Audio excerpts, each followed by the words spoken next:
नमस्कार. मी एक खूप एमर्जन्सी कामासाठी चाललेले आहे. तर तुम्हाला आजची अपडेट मी व्हिडिओच्या मार्फत देतच राहणार आहे. पण बघा माझा आजचं काय आहे ते इम्पॉर्टंट काम. दुपारी 12 वाजता एकदम अचानक एक फोन येतो. फोनमधून पलीकडनं एक मॅडम बोलत असतात. मॅडमचं म्हणणं असं असतं की तुम्ही जितकं लवकरात लवकर होईल तितकं लवकरात लवकर पोहोचा. मी मुंबईच्या बाहेर पडते. ट्रॉफिक वगैरे सगळं क्रॉस करून बायपासला येऊन CNG भरला. CNG भरल्यानंतर पण जसं मुंबईच्या बाहेर पडले तशी कंटिन्यू ट्रॉफिक मला लागत होती. म्हणजे इतकंच काय तर जसं मी माझीवाडा सोडला, माझीवाड्याच्या नंतर पुढच्या खाडीच्या टोलवर आधी ट्रॉफिक लागला, त्यानंतर कल्याण फाटीला ट्रॉफिक लागला, त्यानंतर आता भिवंडी बायपासलाही ट्रॉफिक लागला होता.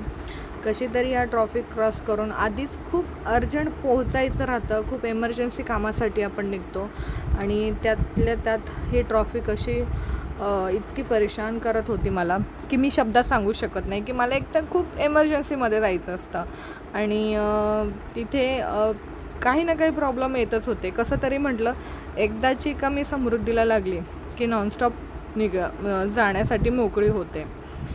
पण मी कुठे चालले हा सगळ्यात महत्त्वाचा मुद्दा होता की एवढी घाई गडबडीत मला कुठे जायचं होतं, तो कुणाचा फोन होता, कुणी कॉल केलेला होता.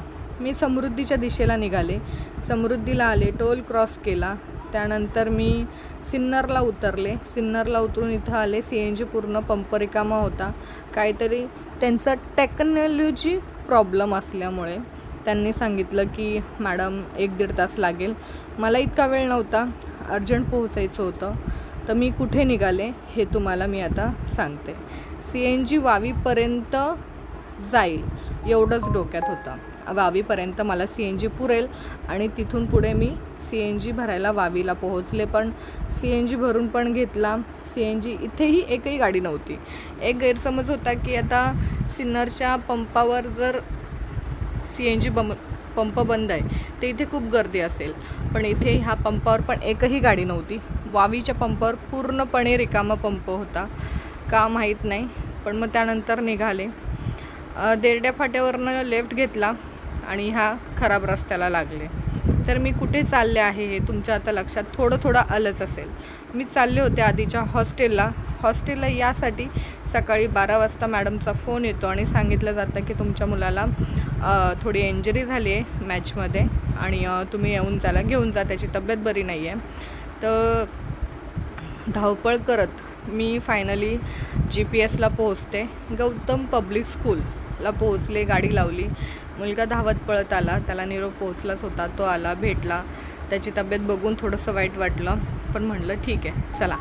त्याचं घेऊन जाण्याची प्रोसिजर, घरी घेऊन जाण्याची प्रोसिजर अशी होती की आधी जायचं होतं सिक्रोम रूम म्हणजेच मेडिकल रूममध्ये गेलो. तिथं अर्ज करून दिला. अर्ज लिहून दिल्यानंतर मॅडमनी गेट पास वगैरे दिला. मुलाच्या पायातले सॉक्स पाहिल्यानंतर असं वाईट वाटलं की हॉस्टेलची लाईफ पण खूप सोपी नाही, वाटते तितकी सोपी नाही, खूप अवघड आहे, खूप संघर्ष करावा लागतो. माझ्या मुलांनी, दोन्हीही मुलांनी खूप लहान वयामध्ये आईवडिलांना सोडून राहण्याचा हाच एक सगळ्यात मोठा संघर्ष त्यांच्या वाटेला आलेला होता.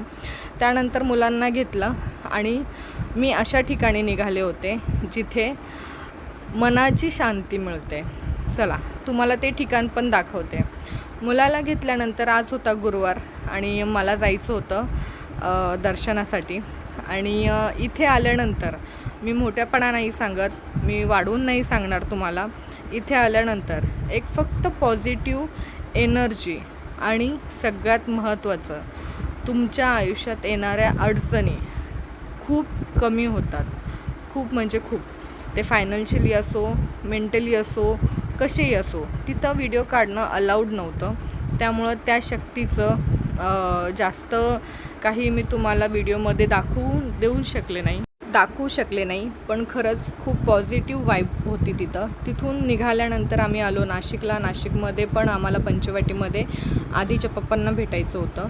त्यानंतर आम्ही डायरेक्ट नाशिकमध्ये मार्केटमध्ये आलो. मार्केटमध्ये आल्यानंतर त्यांची गाडी कुठे लागते हे माहीतच राहतं. मग त्यांच्याकडे आलो.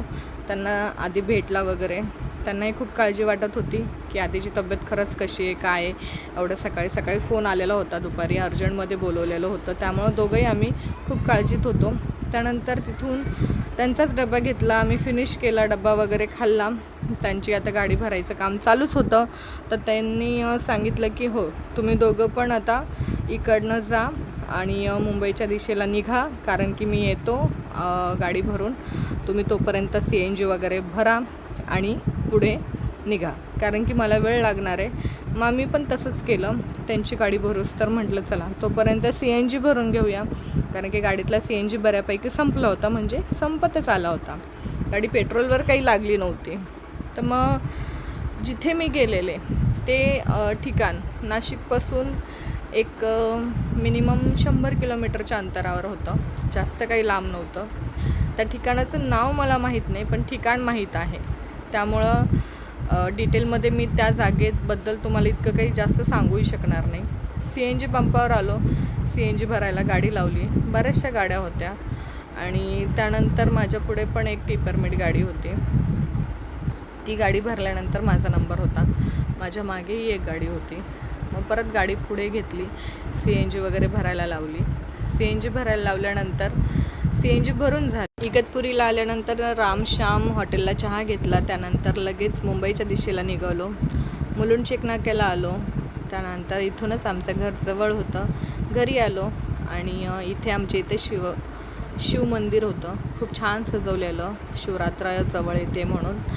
व्हिडिओ आवडला असेल तर नक्की लाईक शेअर करा. पहाटे 3:45ला आम्ही पोहोचलो होतो. Tata bye bye.